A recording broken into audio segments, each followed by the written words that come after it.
मोदी 3.0 का पहला आम बजट पेश हो गया है। वित्त मंत्री निर्मला सीतारमण ने इसे संसद में पेश किया। वित्त मंत्री के रूप में उनका ये लगातार 7वां बजट है।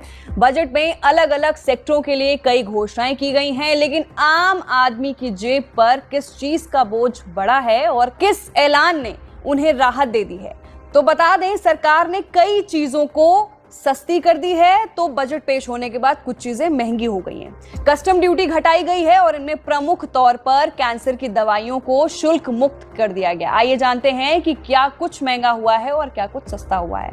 पहले सोने चांदी पर कस्टम ड्यूटी घटकर 6% हो गई है, जिससे ये सस्ते होंगे।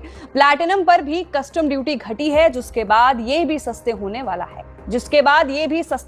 है। वित्त मंत्री निर्मला सीतारमण ने बजट भाषण में सोना और चांदी के ऊपर कस्टम ड्यूटी को घटाकर 6% करने का प्रस्ताव किया है। उसके अलावा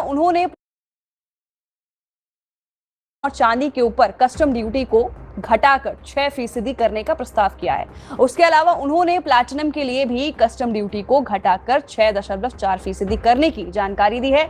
सरकार के इस फैसले के अमल में आने के बाद सोना, चांदी और प्लैटिनम की कीमतें घट जाएंगी। वहीं मोबाइल फोन और चार्जर भी सस्ते हो गए हैं।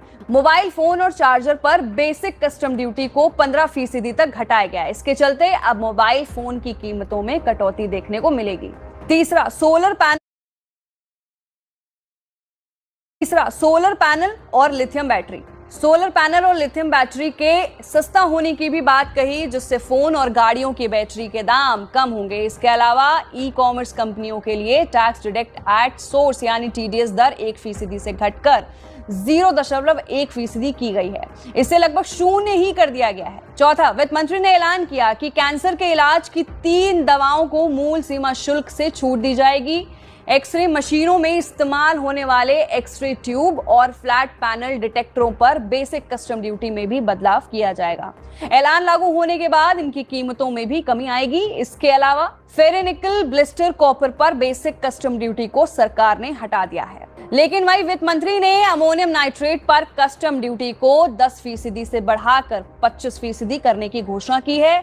स्पेसिफाइड टेलीकॉम उपकरणों पर भी बेसिक कस्टम ड्यूटी को 10% से बढ़ाकर 15% कर दिया गया है। वहीं मोदी 3.0 का पहला बजट संसद में पेश किया जा चुका है। वित्त मंत्री निर्मला सीतारमण ने अपने बजट भाषण की शुरुआत करते हुए कहा है कि प्रधानमंत्री मोदी के नेतृत्व में लगातार तीसरी बार देश में सरकार बनना ऐतिहासिक है। देश की जनता ने सरकार पर भरोसा दिखाया है।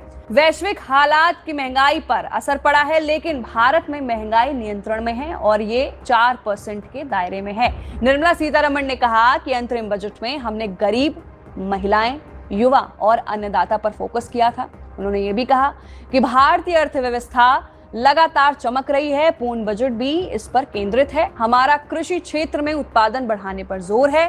विकसित भारत के लिए ये पहली प्राथमिकता है। उन्होंने सरकार की 9 प्राथमिकताओं को गिनाया।